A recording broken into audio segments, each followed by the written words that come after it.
GBA ಚುನಾವಣೆಗೆ ಸರ್ಕಾರದಿಂದ ಭರ್ಜರಿ ತಯಾರಿ ಮಾಡಿಕೊಳ್ಳಲಾಗ್ತಾ ಇದೆ. 5 ನಗರ ಪಾಲಿಕೆ ಮೀಸಲಾತಿ ಕರಡು ಪ್ರತಿಯನ್ನ ಕೂಡ ಬಿಡುಗಡೆ ಮಾಡಲಾಗಿರುವಂತದ್ದು.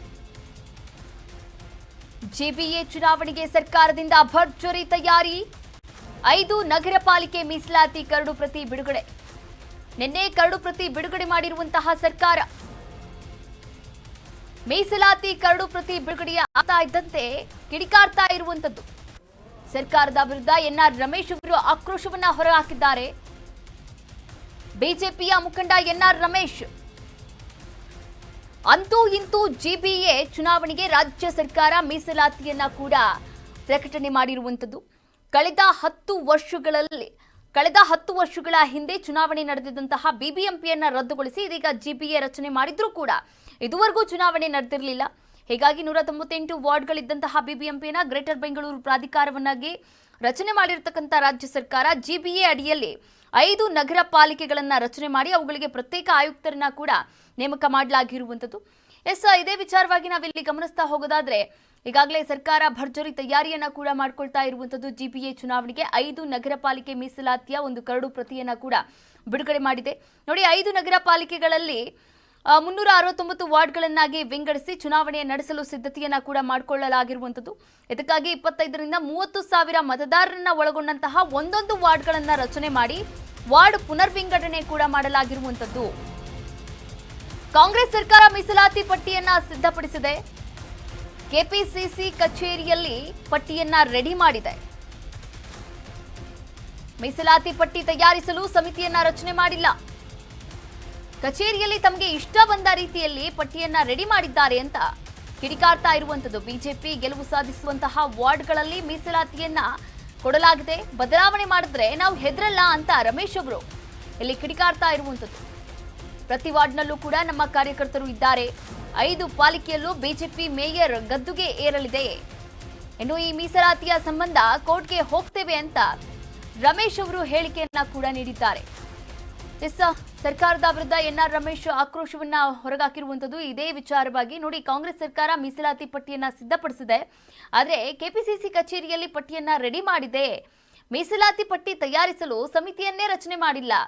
ಕಚೇರಿಯಲ್ಲಿ ತಮ್ಗಿಷ್ಟ ಬಂದ ರೀತಿಯಲ್ಲಿ ಪಟ್ಟಿಯನ್ನ ರೆಡಿ ಮಾಡಿರುವಂತದ್ದು. ಹೀಗಾಗಿ ಬಿಜೆಪಿ ಗೆಲುವು ಸಾಧಿಸುವಂತಹ ವಾರ್ಡ್ಗಳಲ್ಲಿ ಮಾತ್ರ ಮೀಸಲಾತಿಯನ್ನ ಮಾಡಲಾಗಿರುವಂತದ್ದು. ಆದ್ರೆ ಈ ರೀತಿ ಬದಲಾವಣೆ ಮಾಡಿದ್ರೆ ನಾವು ಹೆದರಲ್ಲ ಅಂತ ಎನ್ಆರ್ ರಮೇಶ್ ಅವರು ಕೂಡ ಹೇಳಿಕೆಯನ್ನ ನೀಡಿದ್ದಾರೆ.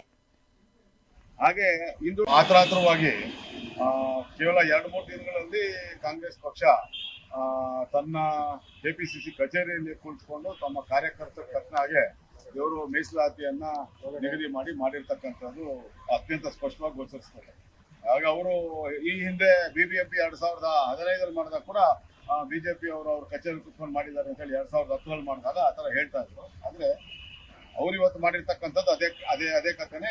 ಕರ್ನಾಟಕ ಪ್ರದೇಶ ಕಾಂಗ್ರೆಸ್ ಕಮಿಟಿಯ ಕ್ವೀನ್ಸ್ ರೋಡ್ ಅಲ್ಲಿ ಇರ್ತಕ್ಕಂಥ ಕಚೇರಿಯಲ್ಲಿ ಕೂತ್ಕೊಂಡು ಅವ್ರು ಇವತ್ತು ಈ ಮೀಸಲಾತಿಯನ್ನ ಮಾಡಿರ್ತಕ್ಕಂಥದ್ದು ಒಂದು. ಎರಡನೇದು, ಇದು ಅತ್ಯಂತ ಅವೈಜ್ಞಾನಿಕವಾಗಿದೆ ಅನ್ನೋದು ಅತ್ಯಂತ ಸ್ಪಷ್ಟವಾಗಿ ನಾನು ಹೇಳಕ್ ಇಷ್ಟಪಡ್ತೀನಿ. ಯಾಕೆ ಅಂತಂದ್ರೆ ಮೀಸಲಾತಿ ಪ್ರಮಾಣ ಹೇಗಿರ್ಬೇಕು ಅಂತಂದ್ರೆ ಒಟ್ಟಾರೆ ಒಂದು ಕಾರ್ಪೊರೇಷನ್ 5 ಕಾರ್ಪೊರೇಷನ್ಗೆ ಪ್ರತ್ಯೇಕವಾಗಿ, ಒಟ್ಟಾರೆ 5 ಕಾರ್ಪೊರೇಷನ್ ಒಂದಾಗಲ್ಲ, 5 ಕಾರ್ಪೊರೇಷನ್ ಬೇರೆ ಬೇರೆ ಇದು ಸ್ಥಳೀಯ ಸಂಸ್ಥೆಗಳಾಗಿರೋದ್ರಿಂದ ಪ್ರತಿಯೊಂದು ಕಾರ್ಪೊರೇಷನ್ ನಲ್ಲಿ ಒಟ್ಟು ಪ್ರಮಾಣ, ಉದಾಹರಣೆಗೆ ಬೆಂಗಳೂರು ಪಶ್ಚಿಮ ನಗರ ಪಾಲಿಕೆಯಲ್ಲಿ 112 ಸ್ಥಾನಗಳಿರುವಂತಹ ಆ ಒಂದು ಪಾಲಿಕೆಯಲ್ಲಿ 31% ಸ್ಥಾನವನ್ನ ಹಿಂದುಳಿದ ವರ್ಗ ಎ ಪ್ರವರ್ಗಕ್ಕೆ, ಹಾಗೆ ಹಿಂದುಳಿದ ವರ್ಗ ಬಿ ಪ್ರವರ್ಗಕ್ಕೆ 2% ಅಷ್ಟು ಸ್ಥಾನವನ್ನ, 14% ಅಷ್ಟು ಅಂದ್ರೆ 14% ಸ್ಥಾನಗಳನ್ನ ಪರಿಶಿಷ್ಟ ಜಾತಿಗೆ, ಹಾಗೆ 3% ಸ್ಥಾನವನ್ನ ಪರಿಶಿಷ್ಟ ಪಂಗಡಕ್ಕೆ ಕೊಟ್ಟು ಒಟ್ಟಾರೆ 50% ಏನಿತ್ತು 50% ಮೀಸಲಾತಿಯನ್ನು ಮಾಡಬೇಕಾಗಿತ್ತು. ಒಟ್ಟಾರೆ ಇದೆಲ್ಲ ಸೇರಿ 112 ವಾರ್ಡ್ ಏನಿದೆ ಅದರಲ್ಲಿ 50% ಮಹಿಳೆಯ ಸ್ಥಾನ ಬರಬೇಕು. ಆತರಾತರವಾಗಿ ಕೇವಲ 2-3 ದಿನಗಳಲ್ಲಿ ಕಾಂಗ್ರೆಸ್ ಪಕ್ಷ ತನ್ನ ಕೆಪಿಸಿಸಿ ಕಚೇರಿಯಲ್ಲಿ ಕುಳಿತುಕೊಂಡು ತಮ್ಮ ಕಾರ್ಯಕರ್ತರ ತಕ್ಕನಾಗೆ ಇವರು ಮೀಸಲಾತಿಯನ್ನ ನಿಗದಿ ಮಾಡಿರ್ತಕ್ಕಂಥದ್ದು ಅತ್ಯಂತ ಸ್ಪಷ್ಟವಾಗಿ ಗೋಚರಿಸ್ತದೆ. ಆಗ ಅವರು ಈ ಹಿಂದೆ ಬಿಬಿಎಂಪಿ 2015 ಮಾಡಿದಾಗ ಕೂಡ ಬಿಜೆಪಿ ಅವರು ಅವ್ರ ಕಚೇರಿ ಕುತ್ಕೊಂಡು ಮಾಡಿದ್ದಾರೆ ಅಂತ ಹೇಳಿ 2010 ಮಾಡಿದಾಗ ಆ ಥರ ಹೇಳ್ತಾ ಇದ್ರು. ಆದ್ರೆ ಅವ್ರು ಇವತ್ತು ಮಾಡಿರ್ತಕ್ಕಂಥದ್ದು ಅದೇ ಕಥೆನೆ. ಕರ್ನಾಟಕ ಪ್ರದೇಶ ಕಾಂಗ್ರೆಸ್ ಕಮಿಟಿಯ ಕ್ವೀನ್ಸ್ ರೋಡ್ ಅಲ್ಲಿ ಇರ್ತಕ್ಕಂಥ ಕಚೇರಿಯಲ್ಲಿ